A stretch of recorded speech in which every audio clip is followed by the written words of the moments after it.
Hi, good morning, everybody. Happy Thursday. It is time for Coffee Talk. I am Jill Allen, the owner of Jill Allen and Associates, an orthodontic consulting company that specializes in startup doctors orthodontists who've been in a practice 8 years or less. And today we're going to be doing a coffee talk on the subject of leveraging your virtual consults. And I know virtual consults have been something that has been kind of a buzzword since COVID hit, and everybody is talking about it. Some people are doing it, and others are kind of sitting back and waiting to see what's going to happen.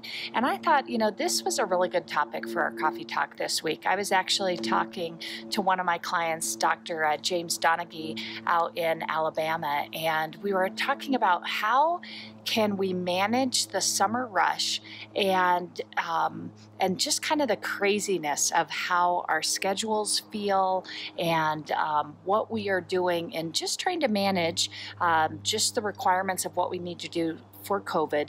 We've kind of come out of our triage and being able to see patients, and now we're just trying to get all of our summer rush patients in and prepare for what's going to happen this fall.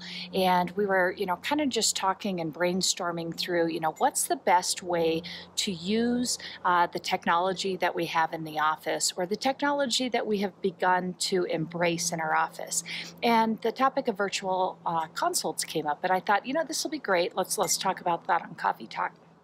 So when you think about using virtual consults, one of the things that I want you to really think about, this is a tool in our orthodontic treatment coordinator toolbox. So when we look at our summer and we look at just the craziness of what it would normally be, we have all these patients that want to get in before their vacations, before school starts, after their vacations. There's just not enough time in our workday. And then when you look at what has happened maybe with our COVID schedule and the extra time that we are having to put into our office to see all of our patients, it just gets a little bit crazy. And so what I'm encouraging doctors to think about and teams to think about is, how can we leverage utilizing a new tool that may be new to your office, but that virtual consult. And I think now is the time to really think about, do I need a different scheduling code for my virtual consults? Goal in a virtual consult is to just have a great way to meet your patients, to get to know them, to get to know what their needs are, and hopefully to screen them to see if they actually need to come into your practice. So if you've got patients that are calling in, I think just one little scripting change. Maybe you're asking the patients how they'd like to meet the doctor. And I got this great tip from Tracy Martin, and I thought it's just such a great scripting tool that she uses. And I thought, I think every practice should be using this. How would you like to meet the doctor? Would you like to meet them in person, or would you like to meet them virtually? And I think if we can just sprinkle that in, and then we've got a plan for if they say they want to meet you virtually. So how do we do that? I hope by now, if you are using virtual consults, you have reached out to some of the companies that have figured out for you how to do a really good virtual consult. There's, Rhinogram and SmileSnap and, just so many other companies out there that are really dialing it in to help you be successful in this realm. But along with being able to have a good virtual consult and a good meet and greet with your patients, what we also want to do is make sure that you know how to schedule that properly in your schedule.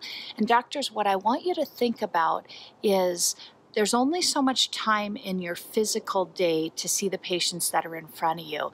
But what about the times when you are not in front of your patients? So maybe you're running a 4-day work week, and on Fridays, maybe that's your catch-up day. And maybe you could say, I could dedicate 2 to 3 hours a week just to schedule all of my virtual consults. So maybe you and your treatment coordinator come in, you set this schedule up, and it allows you to get through that backlog or that pinch that you start to feel at this time of the year when I've got all these new patients that need to come in and I don't know where to put them and I'm afraid they're going to go out to my competition. So I want you thinking about that. So the first thing is utilizing the new tools in your toolbox, which should be some virtual consults, maybe changing some of the verbiage that your front office is asking in how a patient wants to meet you. And then thirdly, thinking about, do I need to come up with different schedule codes? So I would usually say a virtual consult should be no more than 30 minutes versus maybe an hour in your schedule. And where can you put that outside of your traditional template to help you see more patients but not feel that pressure or that pinch from them? From there, the next thing that you have to think about is you see all these new patients. Now, how do we get them in for the start? Because that's what it's about, right? It's about new patients and starts. Busy days are just busy days unless we've got a start or a new patient on it. So the other thing that you need to really be thinking about is where can we put our starts? What do we need to do? Do we need to open up a production day where all that we're doing is putting new patients in? Do you need to make a start column that's just for this summer going into the fall that you're dedicating an employee to just help you get those starts in and your treatment coordinator has a place to put them? Again, it is about starts in the door, butts in the chair, production on your books. That's what I always say to my clients. I hope you remember that. So I hope you've learned something about how you might be able to leverage virtual consults.